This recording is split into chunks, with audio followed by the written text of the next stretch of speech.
పరిశుద్ధ గ్రంథంలో నుంచి మనం కొన్ని మాటలను ధ్యానం చేస్తాం.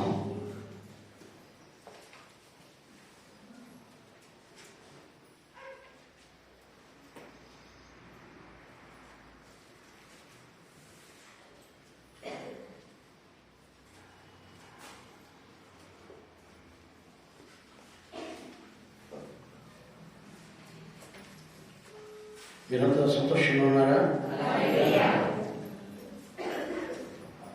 లూకా సువార్త 7వ అధ్యాయంలో మనం చదువుకుందాం ఈరోజు. లూకా సువార్త 7వ అధ్యాయము 2వ వాక్యం. ఒక శతాధిపతి ప్రియుడైన దాసుడొక్కడు రోగి అయి సావ సిద్ధమై ఉండెను. చూడండి, ఇక్కడ ఒక మంచి మాట రాయబడి ఉంది. ఒక శతాధిపతికి దాసులు ఉన్నారు. ఈ దాసులు చాలా మంది ఉన్నారు.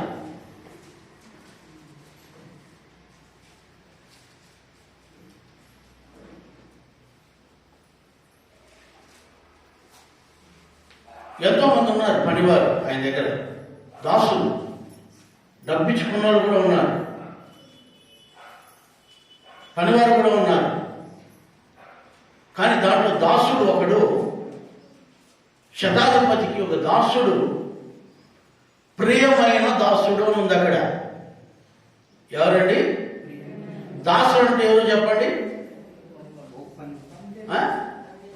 దాసుడు అంటే పనివాడు కాదయ్యా, డబ్బిచ్చి కొనుక్కున్నాడు. వాడిని కొనేస్తే వాడు నాకు దాసుడు. అర్థమవుతుందా మీకు? పనివాడు వేరే, మళ్ళా వస్తాడు, రోజు పని చేస్తాడు, జీతం తీసుకొని పోతాడు. దాసుడు అట్లా కాదు, 24 గంటలు సాకిరీ చేయాల్సిందే. మీకు అర్థమవుతుందా? పని పెట్టుకున్నాడు, ఏం చేస్తాడు? వస్తాడు, పని చేస్తాడు, దినమంతా కూలి ఇస్తాము, పోతాడు. అది వాడు పనివాడు. దాసుడు అనేవాడు అట్లవాడు కాదు. దాసుడు అనేవాడు ఎట్లవాడు అంటే, వాడి జీవితం అంతా ఆయనకు కట్టుబడి ఉండాలి. ఆయన ఏం చెప్తే అది చేయాలి. వాళ్ళు రాత్రి పగులు ఏం చెప్పినా కూడా వాడు వినాలి. వాడిని దాసుడు అంటాడు. ఈ దాసుల్లో కూడా చాలా మంది ఉన్నారు ఆయనకి. అంటే ఆ రోజుల్లో మనుషులను కొనేవాళ్ళు, మనుషుల్ని కొనుక్కునేవాళ్ళు, మనుషులను కొని వాళ్ళను దాసులుగా పెట్టుకునేవాళ్ళు. ఆ దాసుల్లో ప్రియమైన దాసుడు అంట ఆయనకి. తప్పుడు విడుదల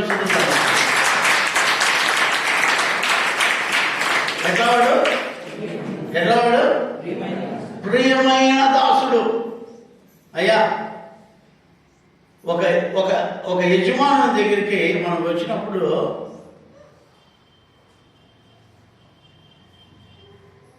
లేకపోతే ఒకరి దగ్గర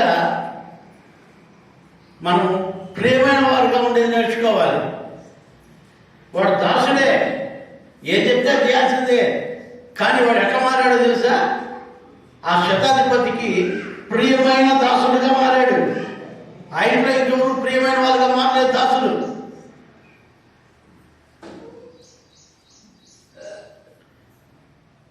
బైబిల్లో మీరు చూడండి, దేవుడు అంటాడు, దానియేలు నీవు నాకు బహుప్రియుడివి. ఏమంట? బహుప్రియుడివి. ఎట్లున్నారు మీరు సంఘంలో? దేవుని ప్రియులుగా ఉన్నారా? సేవకుడి దగ్గర ప్రియులుగా ఉన్నారా? పనికిరాని మాటలు, పనికిరాని చేస్తూ జీవిస్తున్నారా?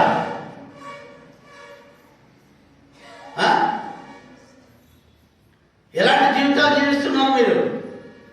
సాక్ష్యం ఉండాలండి మీకు. మీ పనిలో మీకు సాక్ష్యం ఉండాలి, మీ ఇంట్లో మీకు సాక్ష్యం ఉండాలి, నువ్వు పని చేసే దగ్గర సాక్ష్యం ఉండాలి, సంఘంలో సాక్ష్యం ఉండాలి.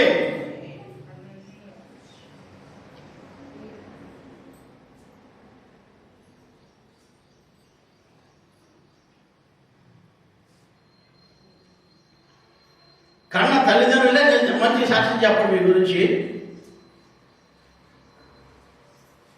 నీ గురించి నీ భార్యకి మంచి సాక్ష్యం చెప్పదు, నీ భర్తే నీ గురించి మంచి సాక్ష్యం చెప్పడు, నీ బంధువులు నీ గురించి మంచి సాక్ష్యం చెప్పరు. మళ్ళా మేము పెద్ద కుటుంబము అని చెప్పి తిరుగుతారు. అదే విశ్వాసమా? అదే క్రైస్తవుడు జీవితమా? కాదయ్యా. సాక్ష్యం. నిన్ను చూస్తే నీ బంధువులు మంచోడని చెప్పాలా, నిన్ను చూస్తే నీ భార్య మంచోడు నా భర్త అని చెప్పాలా, నీ బిడ్డలు మంచోళ్ళని చెప్పాలా. తాగుబోతులు తిరుగుబోతులు చెడ్డోళ్ళు అంటే యేసు స్వామిని చెడ్డోళ్ళు ఉన్నారు, వాళ్ళు పట్టించుకోవద్దు. యేసు స్వామినే చెడ్డోడు దైవం పట్టినోడు అన్నారు యేసు స్వామినే. ఈ లోకస్తులు తాగుబోతులు ఇష్టపటాకాడు వ్యభిచారం చేసేవాళ్ళు నిన్ను చెడ్డోడు అంటే ఏం భయపడద్దు. ఈ లోకం నిన్ను దూషించినప్పుడు భయపడదు. అయితే నీతిమంతులు నిన్ను మంచోడని చెప్పాలా, నీతిమంతులు నిన్ను మంచిది అని చెప్పాలా.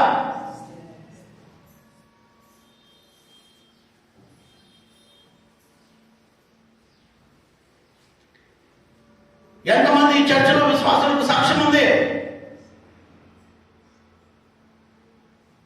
ఎంతమంది మీరు మంచోళ్ళు అంటారు? ఇప్పుడు శుభం ఉంది, వాళ్ళ ఇంటి ఆయన గురించి అడిగితే చండాలంగా చెప్తాడమ్మ, మంచిగా చెప్తాడు నీ గురించి. ఎందుకంటే భార్యను పోషించే చేతరాదు కానీ, బిడ్డను పోషించే చేతరాదు కానీ వాళ్ళ గురించి చెడ్డగా మాత్రం చెప్తారు. అట్లా పట్టించుకోవాల్సిన పని లేదు, అట్లా వాళ్ళు పట్టించుకోవాల్సిన పని లేదండి.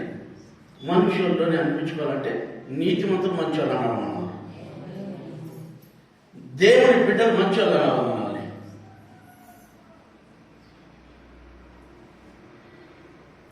పేతురును యేసు స్వామి ఏ దైవ పో అన్నాడు. ఏ దైవ పో, నా ఎనికి పో అన్నాడు పేతురుని.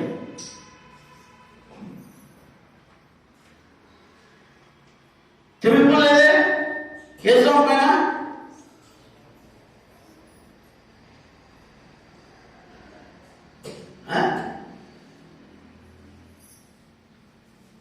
పౌలు అంటాడు సంఘానికి నేను బెత్తం తీసుకొని వస్తున్నాను అంటున్నాడు.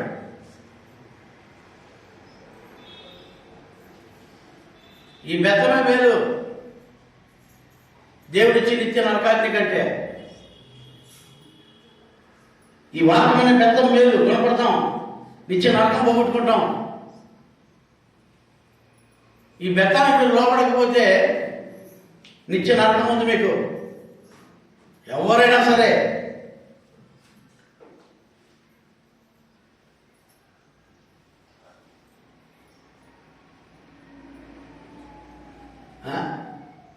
ఒక సేవకుని దగ్గరికి పెద్ద పెద్ద మినిస్టర్లు వచ్చి మోకాలు వేసి ప్రార్థన చేసుకుంటున్నారు.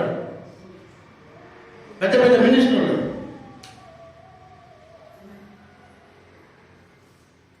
మన ముఖ్యమంత్రి జగన్మోహన్ రెడ్డి ఒక సామాన్యమైన ఒక సేవకుడు. ఆయన ముందర పోయి మోకాలు వేసి ప్రార్థన చేయించుకుంటున్నాడు, ఆశీర్వదించుకోండి. ఆయనకు ఉన్నట్టు మన వాళ్ళకు ఉన్నట్టు ఏం పాటు పడిందో ఏమో కదమ్మా.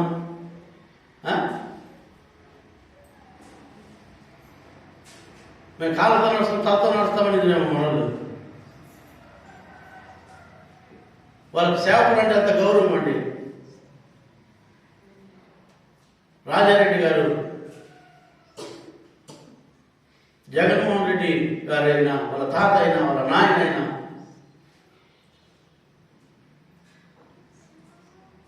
దేవుడు అంటే అంత భయపడేవాళ్ళు, సేవకులు అంటే అంత గౌరవించేవాళ్ళు. దేవుడు స్తోత్రం కలుగుతాక. నేను ఈరోజు మీకు చెప్తున్నాను, అందుకే దేవుడు మనం ఆ కుటుంబాన్ని అంత గొప్ప చేసాడు, మన రాష్ట్రానికి ముఖ్యమంత్రిగా చేసాడు. ఎందుకంటే వాళ్ళు మొట్టమొదటిగా దైవ సేవకులను గౌరవిస్తారు, దైవ సేవకులకు లోపడతారు.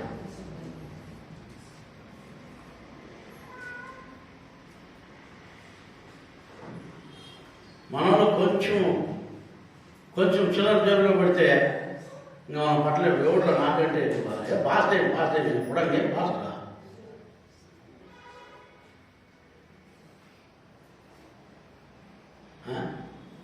పాస్ ఏం తక్కువ లేవుండ్రు.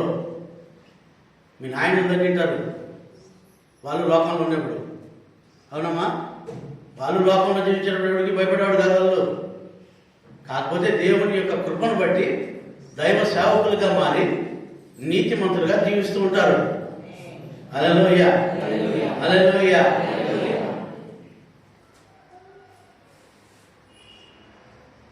దేవుని యందు భయభక్తులు కలిగి జీవించాలి. మనం దేవునిలో జీవించాలి.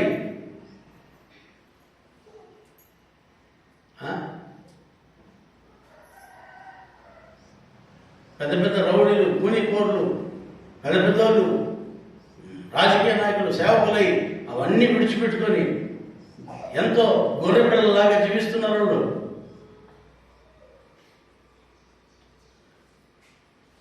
దేవుని కోసం వాళ్ళ జీవితాలను పానార్పణముగా పోయబడుతున్నారు. ఎందుకంటే ఆ క్రీస్తులోకి వస్తే ఆ స్వభావం రావాలి మనకు. ఆమేన్. పాతవి గతించిపోవాలి, అవి ఉండకూడదు. అవి తెలుగులో ఒక సామెత ఉంది, పరతో కొట్టిన పాత నేస్తారు బావంట. మీరు పరతో కొట్టినా, చాటతో కొట్టినా, అతి కొట్టినా పోవవి. ఒక యేసయ్య వాక్యం కొడితేనే, యేసయ్య వాక్యంతో కొడితేనే పాతవన్నీ పోయేది.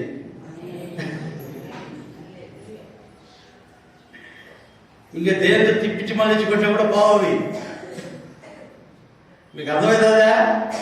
ఒక యేసయ్య వాక్యం పడితే మన మీద చాలా అంటే పాతవన్నీ వెళ్ళిపోతాయి. ఉదుగురు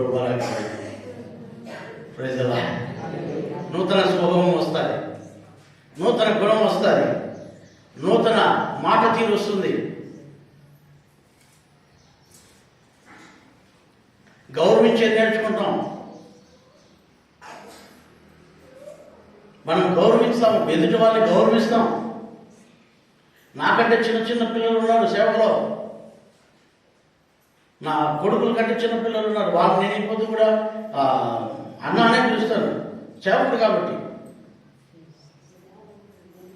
వాళ్ళు అంటారు, అయ్యగారు ఏది మీరు మమ్మల్ని అట్లా అంటారు, పేరుతో పిలవడుదారంటారు. అయ్యా నువ్వు గొప్ప సేవకుడు అయ్యా, నువ్వు గొప్ప సేవకుడు అయ్యా. మీకు చిన్న విషయం తెలిసిన, మా ఇంటిలోకి ఏ సేవకుడు వచ్చినా కూడా వాళ్ళని తృప్తిపరిచి భోజనంతో కానీ వాళ్ళకి ఎటువంటి ఇబ్బంది లేకుండా వాళ్ళని పంపిస్తాను. ఈ రోజు కూడా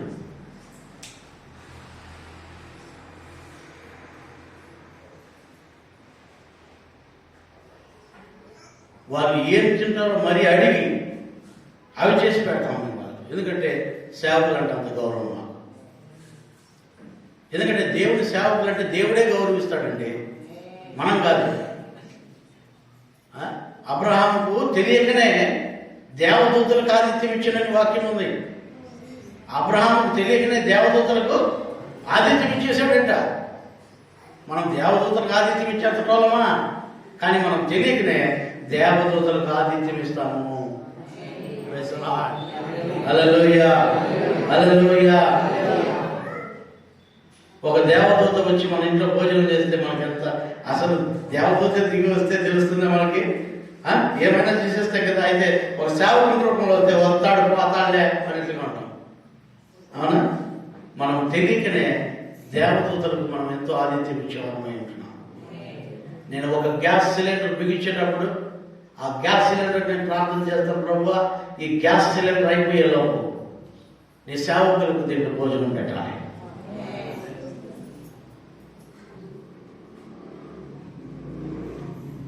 ఒక నూనె తెచ్చినప్పుడు, ఒక బియ్యం తెచ్చినప్పుడు, ప్రభువా వీటి వల్ల మేము నీ సేవకులకి ఒక మంచి ఆతిథ్యం ఇవ్వాలి. నేనేదైనా ఒక వస్తువు తెస్తే ఆ వస్తువు ప్రభువా నీ సేవకులకి ఉపయోగపడాలి ప్రార్థన చేస్తాను.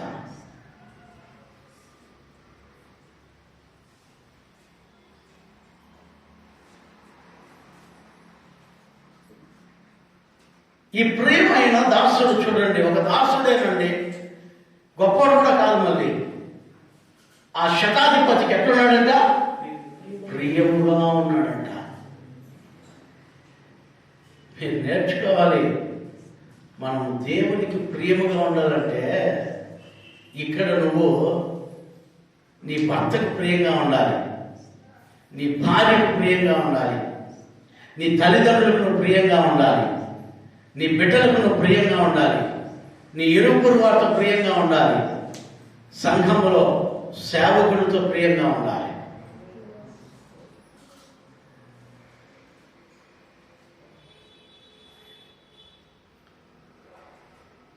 స్వార్థపరులుగా దురుద్దేశాలు కలిగి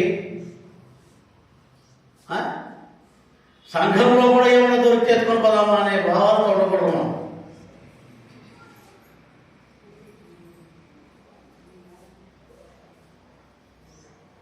సంఘంలో కూడా ఎత్తుకొని పోయేవాళ్ళతో బాగా అవుతుంది. మొన్న బీహార్ వాళ్ళు పిలిచాను నేను. బీహార్ వాళ్ళు పిలిచి గ్రాంట్ అంతా ఇచ్చినప్పుడు బీహార్ వాళ్ళు పిలిచాను. వాళ్ళు ఏమేమి మెటీరియల్ తెచ్చారో అవన్నీ వాళ్ళకి ఇచ్చాను. అవన్నీ వాళ్ళకి ఇచ్చి గమనైపోయారు. వాళ్ళు అనుకున్నారు ఈయనకేం తెలియదు ఇంట్లో ఉన్నాడు అని అనుకున్నారు. సరే గమనున్నా, పని అంతా అయిపోయింది. సాబ్ काम खत्म हो गया, मेरे को पैसे दे दो, मैं जा रहा हूँ. నేను వాడు అన్నాడు పని అంతా పూర్తి అయిపోయింది సార్, నాకు డబ్బులు ఏంటి సార్ పోతాను అన్నాడు. నేను అన్నాను, ఒరే నీ బ్యాగ్లో నేను తెచ్చిండే ఈ వస్తువులు ఉన్నాయి, అది తీసుకురా వస్తుంది. లేదు సార్ అవన్నీ వేసేసినాను సార్, అవన్నీ వేసేసినాను సార్, వాడేసినాను సార్. ఏయ్ జాబో అన్నా అంటే ఆడవాడికి అర్థమైపోయింది. వాడికి అర్థమైపోయింది. మర్యాదగా బ్యాగ్ తీసి ఆ బ్యాగ్లో తెచ్చి మాఫ్ కరో సార్ అని ఇచ్చాడు. క్షమించండి తప్పైపోయిందని అవి ఇచ్చాడు నా దగ్గర. వాడు అన్నిడండి, వాడు తెలియదు, వాడికి అమాయకులే పాస్టర్లు అనుకుంటారు కదా చాలామంది.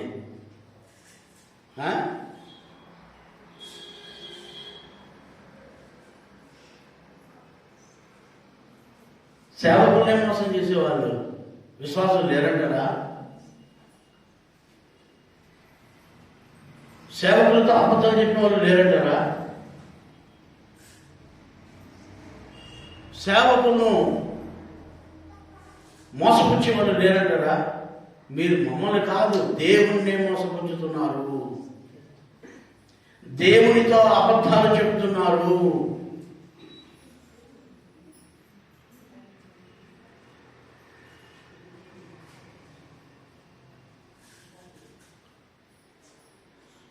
ఎట్లా వాడు ప్రియమైన వాడైతాడు నాకు? మీరు ఆలోచించండి ప్రియ సంఘమా. వాడు పనివాడు నాకు ప్రియమైన వాడు అవుతాడు, గమనించాడు. కానీ వాడిని ప్రేమించాను ఆయన. వాడు తెచ్చిచ్చిన తర్వాత క్షమాపణ అడిగిన తర్వాత మళ్ళా ఎక్స్ట్రా డబ్బులు ఇచ్చి పంపించాను. వాడికి చెప్పిన దానికంటే ఎక్కువ ఇచ్చి పంపించే వాడికి.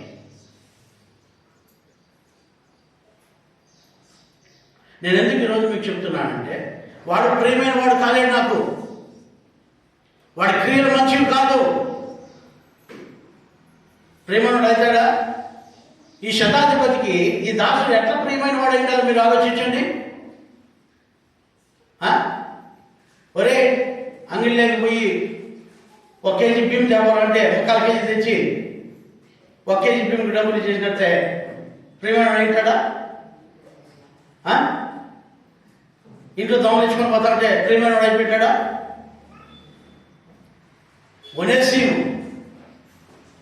ఎవరో తెలుసా మీకు? ఒక యజమానునికి దాసుడు, వాడు దొంగ, చెరసాలలో వేయబడ్డాడు. ఒక దొంగ చెరసాలలో వేయబడ్డాడు. వీడు ప్రేమనుడు అయిపోయాడా? ప్రేమనుడు కాదా? యజమానుడు చెరసాలలో వేయించాడు. ఒనేసిము మీరు బైబిల్లో చదవండి. కావాలంటే ఒనేసిము వాడు గమనించిన దానివల్ల వాడిని చెరసాలలో వేయించాడు. దానికంతా వేరే చెరసాలలో పౌలు గారు వాడికి వాక్యం చెప్పి వాడిని రక్షించి మల వేరే దానికత మల ప్రేమానుడిగా మారాడు. నేను ఎందుకు ఈరోజు మీకు చెప్తున్నానో తెలుసా?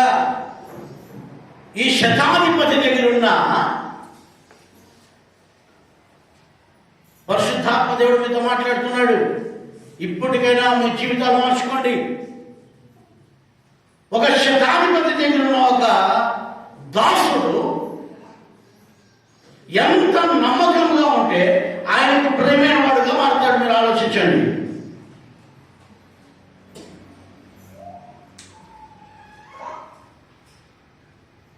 మీకు అర్థమవుతుందా? మీ ఇంట్లో బీరువా బీగాలు, డబ్బులు పెట్టే బీగాలు తాగిపోతే నీ భర్తకి ఇచ్చేస్తామా? ఓ అమ్మ ఏడగొట్టేస్తాడు, ఏమో స్వామి ఏడగొట్టేస్తాడు, ఏమో డబ్బులని భద్రపరుచుకుంటాం. అవునా కదా? అదే మంచి భర్త అయితే, అదే మంచి భార్య అయితే, అదే మంచి బిడ్డ అయితే, అదే మంచి సేవకుడైతే మన దగ్గర ఇచ్చేస్తాం. ఇంట్లో వాడికి ఫ్రీడమ్ ఇస్తాం. దొంగలైతే బీరువాలో ఏముంది, ఫ్రిడ్జ్లో ఏముంది, ఆ బోకులో ఏముంది, ఈ బోకులో ఏముంది అన్నీ చూసేవాళ్ళైతే వాళ్ళకి ఎట్లా ఫ్రీడమ్ ఇస్తారయ్యా? నీ ఫ్రిడ్జ్లో ఏమన్నా ఉంటుంది నాకెట్లా తెలుస్తుంది చూడకపోతే?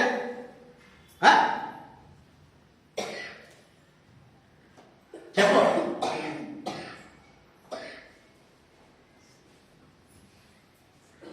ఎట్లా మీకు గౌరవిస్తారు ఒకరు? ఎట్లా మిమ్మల్ని గౌరవించి ఇంటికి చేస్తారు? నేను ఆలోచన మన సంఘంలో ఎంతమంది ఉన్నారో అన్ని సంఘాలు అన్ని ఇళ్ళకు వచ్చా. అన్ని ఇళ్ళకు వచ్చిన మీ ఇంట్లో ఎవరైనా ఒక్కరు చెప్పండి నాకు, మీ ఇంట్లో ఎన్ని రూములు ఉన్నాయో నేను చూసినానేమో, లేకపోతే పాస్టమ్ చూసిందేమో. ఒకరు చెప్పండి నాకు. మీరు ఎక్కడ కుర్చీ వేస్తే అక్కడ కూర్చున్నాం. మీరు ఎక్కడ కుర్చీ వేస్తే అక్కడ కూర్చుంటామో అక్కడి నుంచి బయట అట్లే వచ్చేస్తాం. అంతేగాని ఇట్లా తొంగి చూసేది కానీ, ఇట్లా దొంగ సూపులు చూసేది కానీ ఏముండదు. మాకు ఎందుకయ్యా? మీరు బాగుండాలని మా కోరిక. చూస్తామయ్యా మేము ఎప్పుడైనా. మీరు ఎక్కడ కూర్చోమంటే అక్కడ కూర్చుంటాము. మళ్ళీ ఈయనకి ఇట్లే మేము వచ్చేస్తాం. మా ఇంట్లో పాస్టమ్మ ఇట్లా అంతా తిరిగి చూసింది వాళ్ళు ఒక చెప్పండి ఆడల్లో. మీరేం చెప్తే అది చేస్తాను నేను ఇప్పుడు. పురుషుల్లో ఒక చెప్పండి, నేను మీరంతా తిరిగి నేను చూశానని, మీ ఇంట్లో మీ ఇల్లంతా మీ ఇల్లు రూమ్లన్నీ కూడా చూశానని ఒకరు చెప్పండి సాక్ష్యం. తిరుగుతున్నాయా నేను? పాస్టమ్మ తిరిగిందమ్మా ఇప్పుడు మీ ఇంట్లో? ఒకవేళ మీరు రమ్మని ఎప్పుడు ఉండేది అమ్మ అంట.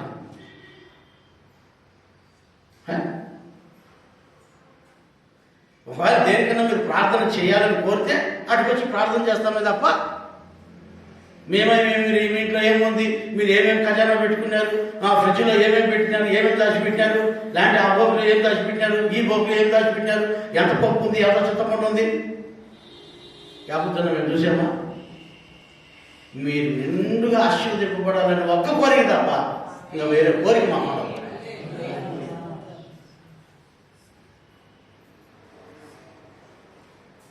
మాకు అవసరం లేదయ్యా, మీరు బాగుంటే చాలు. మా దేవుడు సమృద్ధిగా ఇచ్చాడు, నన్ను ఇచ్చువానిగా చేశాడు. మమ్మల్ని తలగా పెట్టాడు కానీ తోకగా పెట్టలే, మమ్మల్ని పైవారిగా పెట్టాడు కానీ కింది వారిగా పెట్టలే.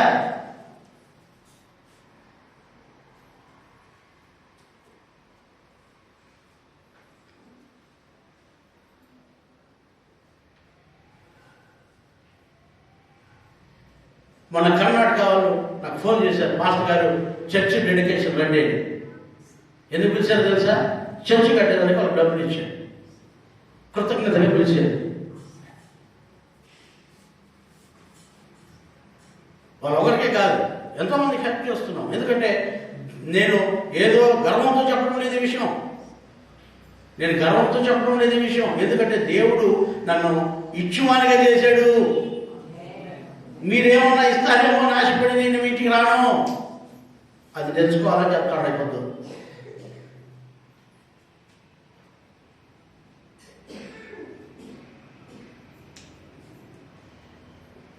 నేను రాత్రి పిట్టవాళ్ళపల్లిలో ప్రార్థన పెట్టాము. నిమ్మపల్లి దగ్గర పిట్టవాళ్ళపల్లిలో ఎంత ఆత్మీయత! చాలా సంతోషించాను నిన్న రాత్రి.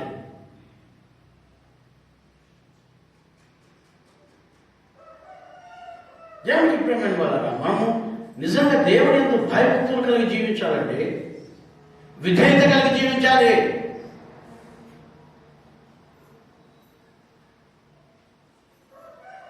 మనం పాస్టర్ మాట్లాడుతూ ఉన్నాడు.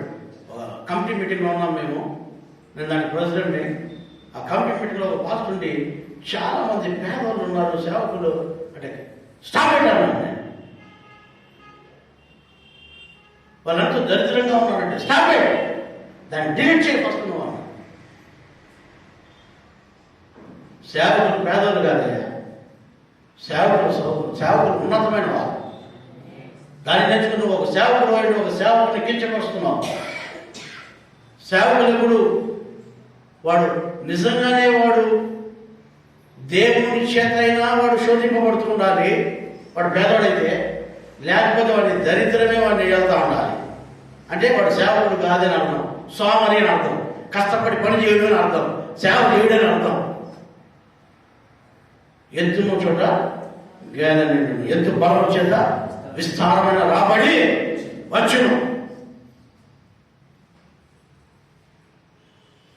కష్టపడే తత్వం మాలో ఉంది.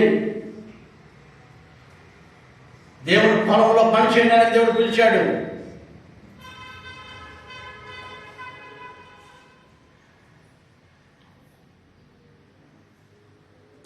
దేవుని వాక్యాన్ని విత్తడానికి దేవుడు మమ్మల్ని ఏర్పాటు చేశాడు.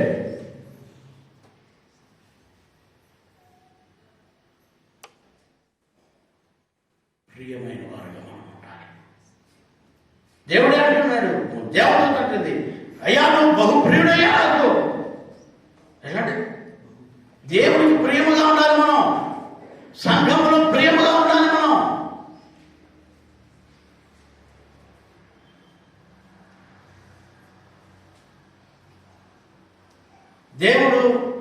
దేవుని సేవకులు బుడబుడకు భయపడరు.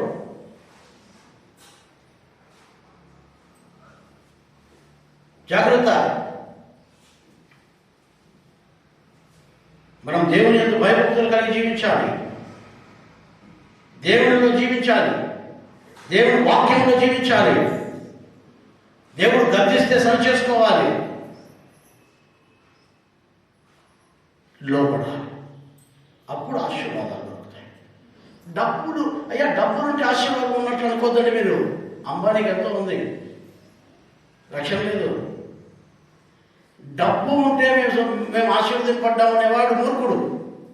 అది రెక్కలు వచ్చి ఎగిరిపోతుంది ఎప్పుడో ఒకసారి. అర్థమవుతుందమ్మా?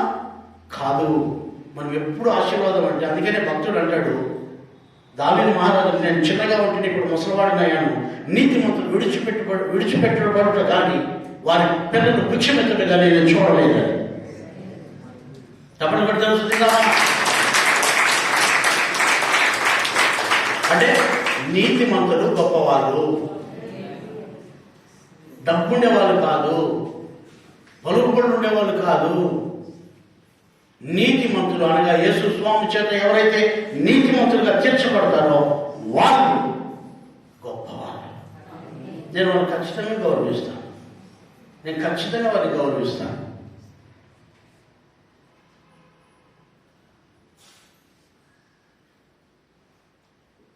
ఖచ్చితంగా గౌరవిస్తాను.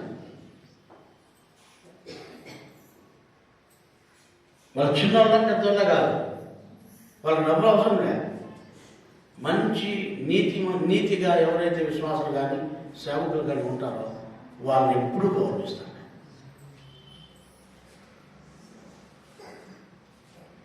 నీతిమంతులు క్రీస్తు నామములో నీతిమంతులుగా తెచ్చుకోవాలి. నీతిగా జీవించేది నేర్చుకోవాలి. అప్పుడు దేవునికి ప్రియమైన వారుగా మారిపోతాం. దేవునికి ఇష్టమైన వారుగా మారిపోతాం. మీకు చిన్న విషయం చెప్తాను చూడండి. మీకు ఎవరైనా ఇష్టమైన వాళ్ళు ఉన్నారనుకోండి, ఇష్టమైన వాళ్ళు ఎవరైనా ఉన్నారనుకోండి, ఏం చేస్తారు మీరు? ఏదో ఒకటి తీసుకు ఇస్తారు. ఎందుకు? వాళ్ళు నాకు ఇష్టమైన నా మనవరాలు వచ్చింది ఇంటికి. నా మనవరాలు వచ్చింది, ప్రతిరోజు వాడు వస్తాడు. వాడు ఎవడు మనోజ్ వస్తాడు.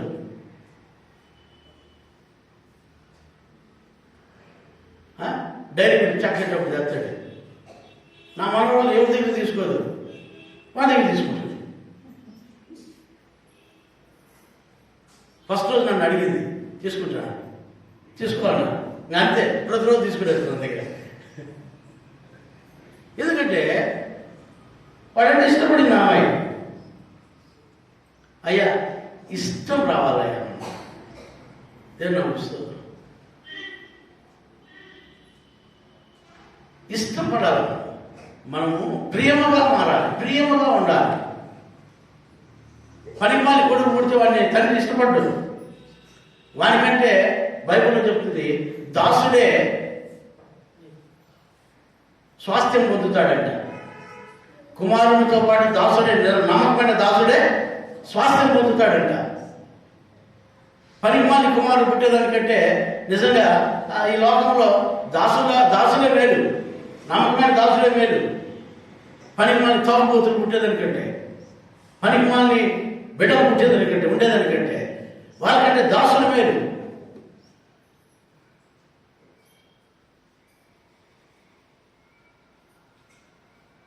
ఈరోజు దేవుని వాక్యం వింటున్న దేవునికి ప్రియమైన వాళ్ళు మన జీవితంలో మనం నేర్చుకోవాల్సిందే, ప్రియమైన వారుగా మనం ఉండాలి. హల్లెలూయా. ఆ శతాధిపతికి ఎంతోమంది దాసులు ఉన్నారు, ఎంతోమంది పనివారు ఉన్నారు. శతాధిపతి అంటే అర్థమైందో తెలుసా మీకు? శత అంటే 100 మందికి అధిపతి ఆయన. అంటే 100 మంది ఆయన కింద ఉంటారు.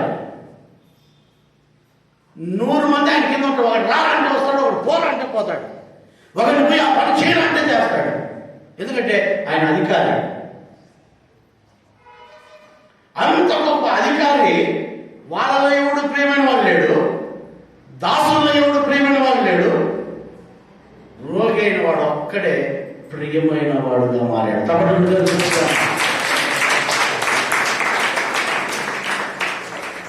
ఎప్పుడైతే ఆ రోగి ప్రియమైన వాడుగా మారాడో, శతాధిపతికి ఇంట్లో ఉండబుద్ధి కావడం లేదు, తిరుపతి కావడం లేదు, ఆగలవడం లేదు. ఏ ఊర్లో ఏ డాక్టర్ ఉన్నాడో చూడరా, ఎన్ని లక్షలు ఖర్చు అయినా పర్వాలేదు, ఏ వైద్యుడు ఉన్నాడో చూడరా, ఎక్కడ చూడు, వీడు బాగుపడాలి అని ఆ ఊరికి ఒకరిని, ఈ ఊరికి ఒకరిని, ఆ ఊరికి ఒకరిని, ఆ వైద్యుల దగ్గరికి ఒకరిని, ఈ డాక్టర్ దగ్గరికి ఒకరిని, ఆ డాక్టర్ దగ్గరికి ఒకరిని, ఆ భూత వైద్యుల దగ్గరికి ఒకరికి, వాడిని వీడిని అందరినీ పంపుతున్నాడు.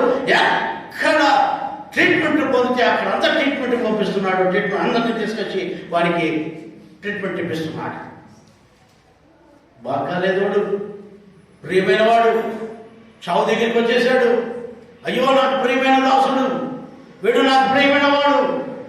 ఎంత తల్లడిల్లిపోయింటాడో ఆయన. ఈ రోజుల్లో చూడండి, చాలా మంది, కొంతమంది విశ్వాసాలకు ఏమన్నా అయితే నా ప్రాణం పోతుంది, అట్లే తట్టుకోలేను నేను. వాళ్ళ కోసం ఏమైనా చేయాలనిపిస్తున్నా.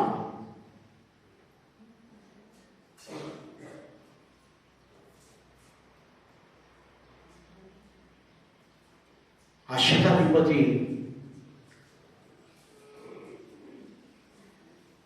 ఎంతో ప్రయాసపడుతున్నాడు.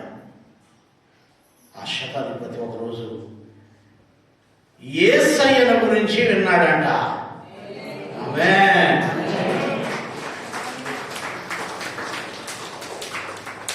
ఆ శతాధిపతి యేసయ్యను గురించి విన్నాడట. దాసుని కోసం ఎంతో ప్రయాసపడుతున్నాడు. ఎవరు బాగు చేయలేకపోతున్నారు. ఎంతో డబ్బులు ఖర్చు పెడుతున్నాడు, ఎంతో శ్రమ పడుతున్నాడు. ఆ దాసుడు ఎవడు బాగు చేయలేకపోతున్నాడు ఆ దాసుని. అయితే ఒకరోజు ఉన్నట్టుండి యేసయ్యను గురించి విన్నాడు. హల్లెలూయా, హల్లెలూయా. యేసయ్యను గురించి విన్నాడు. ఏం విన్నాడు? యేసయ్య మంచివాడంట, యేసయ్య దేవుడట, యేసయ్య రోగులను స్వస్థపరుస్తున్నాడంట, యేసయ్య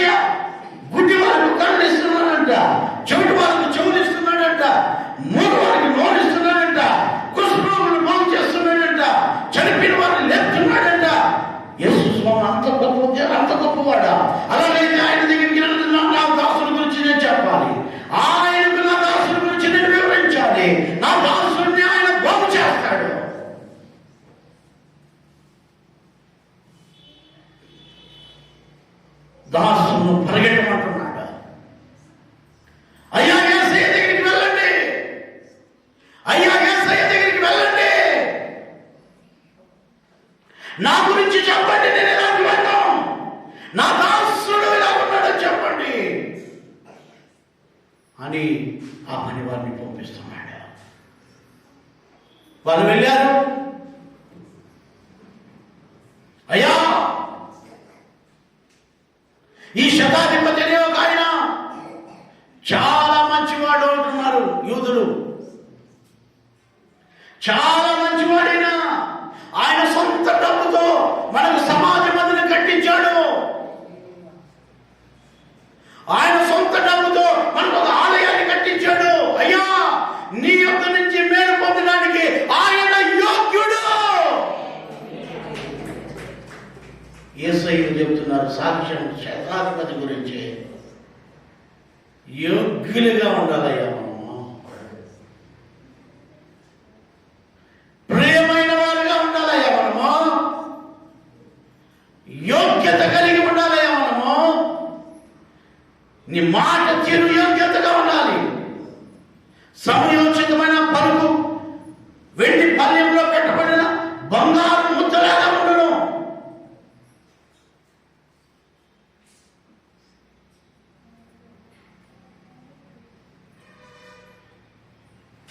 దేవుని వాక్యం దగ్గర యోగ్యులుగా మనం మారాలి. దేవుని దగ్గర నుంచి సహాయం పొందడానికి. యోగ్యత పోగొట్టుకుంటే ఏముండదు. మళ్ళీ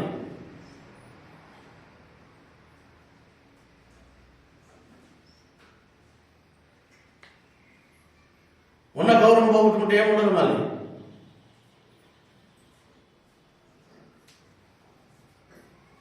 మనం సంపాదించుకోవాలి ఇంకా గౌరవం. మనం ఇంకా ప్రియమైన వారుగా మారాలి. ఆ యూదులు వచ్చి అంటున్నాడు ఆయన యోగ్యుడు అంటున్నాడు. చదవండి ఆ మాటని. శతాధిపతి యేసుని గురించి విని హల్లెలూయా. మీరు జాగ్రత్తగా వినాలి. మనమందరం యేసుని గురించి ఒకరోజు విని దానికే ఆయన దగ్గరికి వచ్చాం. వినకపోతే రాలేము. ఎంతో ప్రయాసపడి మీ ఇండ్లకాడికి వచ్చి, మీ వీధుల్లోకి వచ్చి, మీ దగ్గరికి వచ్చి, మీ పొలాల దగ్గరికి వచ్చి, మీ పని దగ్గరికి వచ్చి దేవుడి సువార్తను ప్రకటిస్తే మీరు విని ఇంటికి వచ్చారు.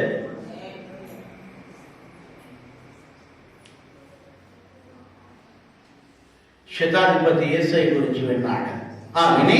శతాధిపతి యేసుని గురించి విని ఆయన వచ్చి తన దాసుని స్వస్థపరచవలనని ఆయనను వేడుకొనుటకు యూదుల పెద్దలను ఆయన యుద్ధకు పంపెను. చూస్తున్నా శతాధిపతి ఉన్న గుణం.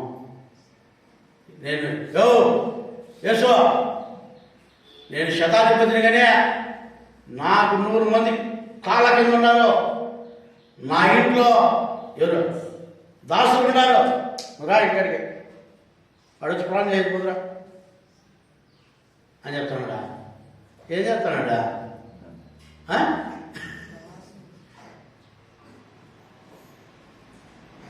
కొంతమంది నాకు ప్రార్థన పిలుస్తారు విశ్వాసులు.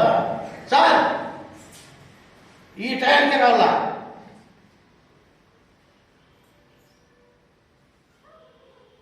ఈ టైంకి రావాలా, కరెక్ట్ ముందు పోవడం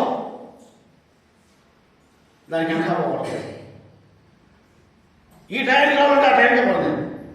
అదేంటి ప్రార్థనకి. అందుకనే అట్లా రావాలంత బాధ పెట్టాను.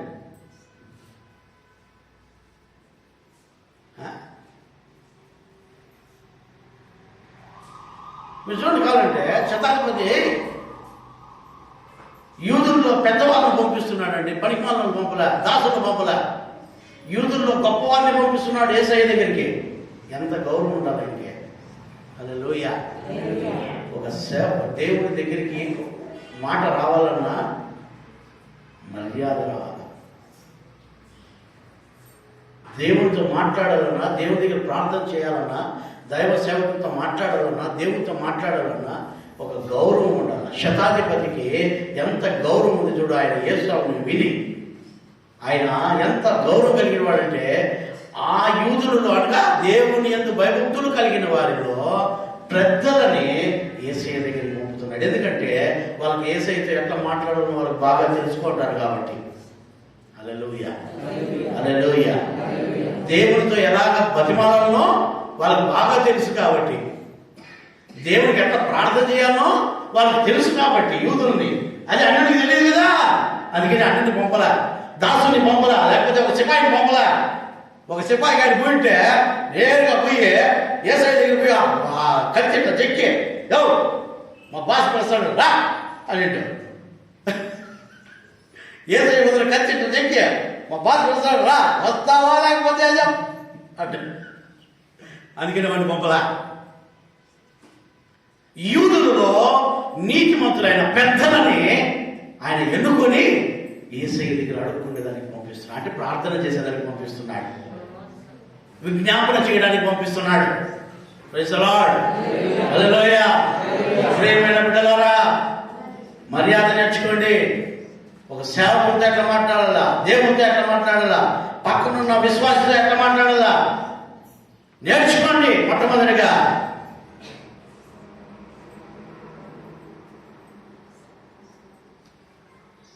ఎలాంటి వాళ్ళని పంపించాడు తెలుసా? కొర్నేలి శతాధిపతి యూదులలో పెద్దలను ఆయన యొద్దకు పంపెను. వారు యేసు యొద్దకు వచ్చి నీ వలన ఈ మేలు పొందుటకు అతడు యోగ్యుడు.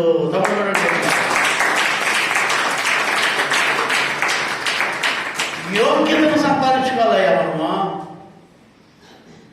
దేవుడి దగ్గర నుంచి ఒక మేలు రావాలంటే యోగ్యత ఉండాలి మనకి.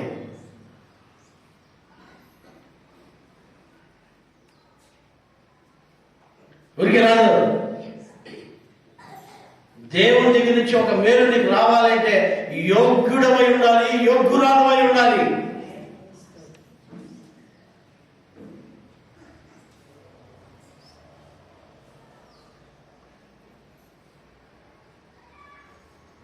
నేర్చుకోవాలి మనం.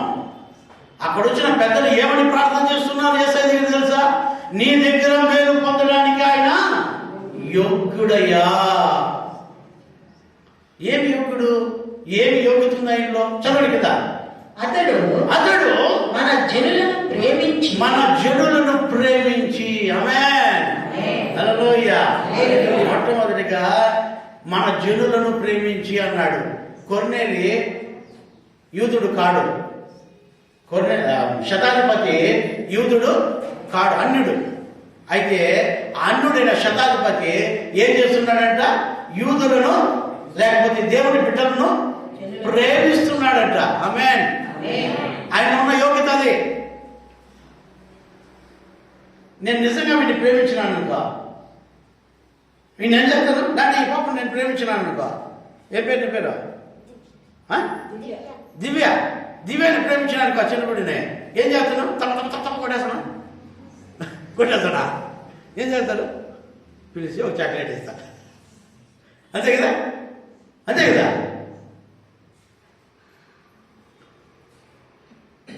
మీరు అర్థం చేసుకోవాలి. ఈ శతాధిపతులు ఉన్నది ఏంటంటే, ఎందుకు ఆయన యోగుడిగా మారాడంటే, దేవుని బిడ్డలంటే ప్రేమించేవాడు.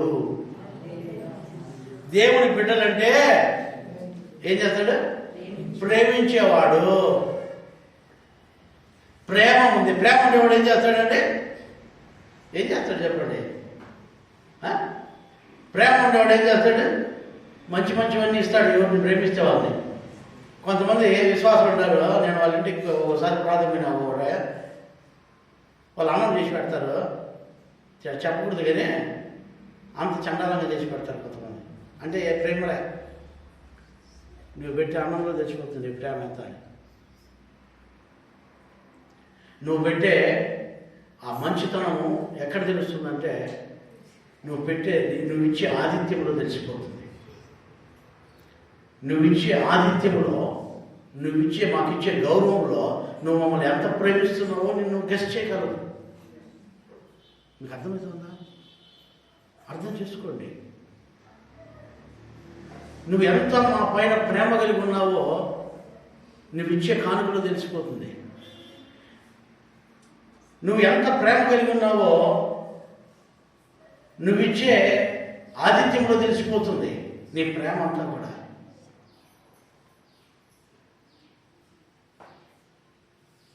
ఒకసారి మీరు ఆలోచించండి. ఈ కొర్నేలి దేవుని బిడ్డలంటే ప్రేమ కలిగిన వాడండి. Praise the lord.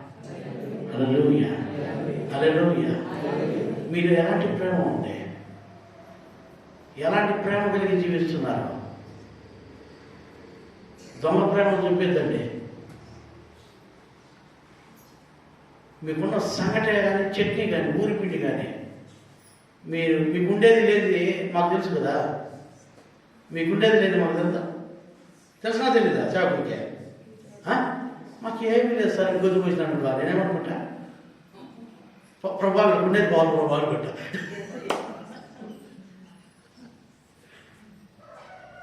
లేనోళ్ళు నిజంగానే అంత చిన్న అంత సంగతి పెట్టాను అనుకో, ప్రభా ఈ బిడ్డ మసూర్ అభివృద్ధి నా ఆయన,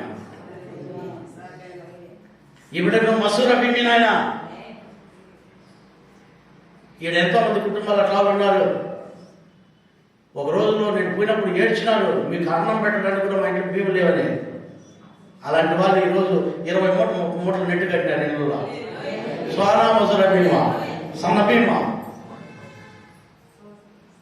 స్టోర్ భీమ్ కాదమ్మా, సన్న భీమా.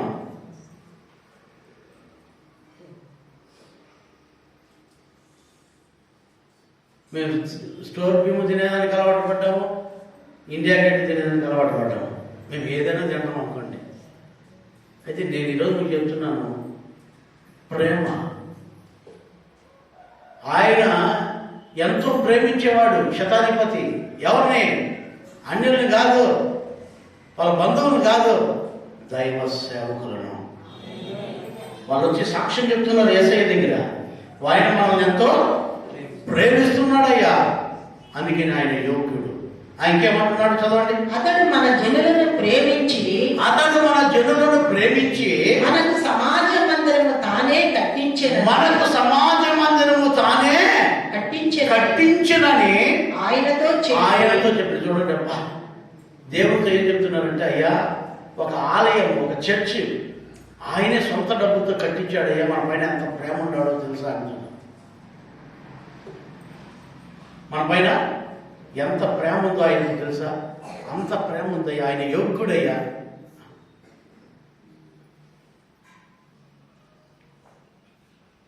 మన వాళ్ళు కొంచెం ఇచ్చినారు, చేసి కట్టాడు. ఎలా నిమిషంలో ఇచ్చేస్తా, భద్రం. 10 నిమిషాలు కూడా పట్టదు నాకు.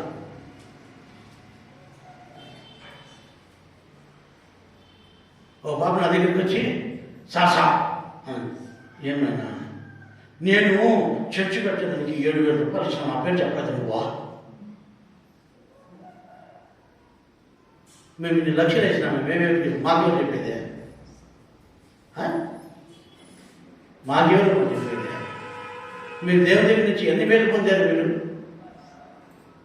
మీరు ఈయన వేయాలని నేనేం అడగలేదు కదా.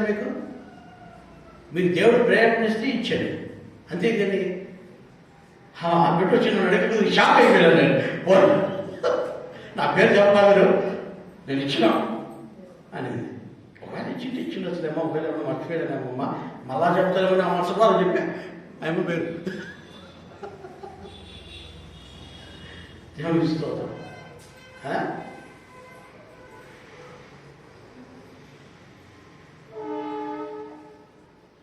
దేవుని ఎంత భయభక్తులు కలిగి ఉండాలి. కానీ ఇంక మీరు ఏడన్నా ఇచ్చేస్తే ఏమైపోతారో ఏమో. దేశస్వామి చెప్తున్నారు, అయ్యా ఆయన సొంత డబ్బుతో ఒక సమాజ మందిరాన్ని, అంటే ఒక ఆలయాన్ని, ఒక చర్చిని మనకు కట్టించాడయ్యా. అయ్యా ఇది నా కోసం, నా బిడ్డల కోసం కట్టింది కాదు, ఇది మీ అందరి కోసం కట్టింది. ఇది నేను నా కష్టాలు, నా ఆస్తులన్నీ అమ్మి కట్టిన చర్చి, నా కొన్నవన్నీ అమ్మి, నాకు కావాలని కాదు, నా కోసం కట్టింది కాదు ఇది. అసలు ఇప్పుడు చెప్తున్నా మీకు, నాకు కావాలంటే ఇట్లాంటి ఇంకొక 10 కట్టుకోగలను నేను. మీరు దేవుని ఆలయంలో దేవుని ఆరాధించడానికి కట్టబడిన చర్చి. హల్లెలూయా, హల్లెలూయా. ఇది నా కోసం కాదు, నా బిడ్డల కోసం కాదు.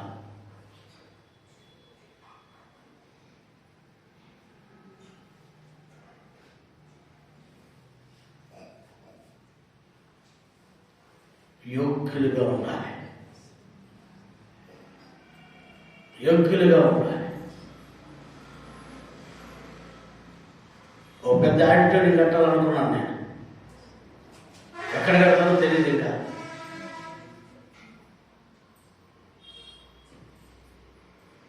ఆమె చెప్పలే, ఆడిటోరియం కోసం ఆమె చెప్పండి. హల్లెలూయా.